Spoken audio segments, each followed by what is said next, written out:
Timor-Leste ia disputa rai fronteira com Indonésia se na fatin presidente Indonésia Prabowo Subianto no tempo ho dibele resolve rai naktuka.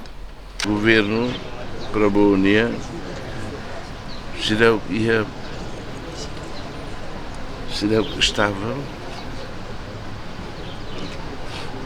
Foi na rau que aceita ministro, já estão falando ministro foi com o budget, orçamento, será que aprova o orçamento, será que aprova e a DPR, não vai?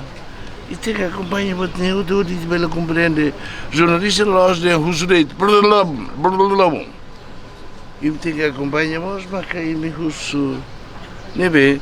E tem força agora. Presidente Prabowo vai assim, não é problema interno, não vai ter que compreender.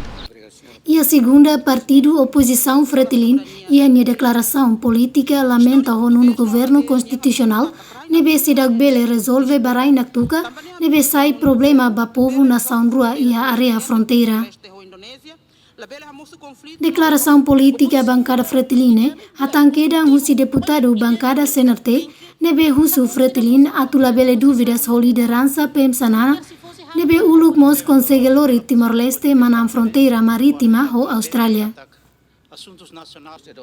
Governo liusi vice-ministro assunto parlamentar Aderito Hugo representa governo fomos resposta cleamba processo negociação rai naktukanian, mas que hetan atacação emocional husi deputado Fretilin Sira.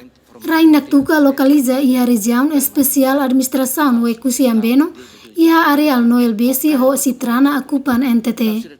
Tohin lorong continua sai rai disputa nebe sidauketan aceitação entre Timor-Leste e Indonésia.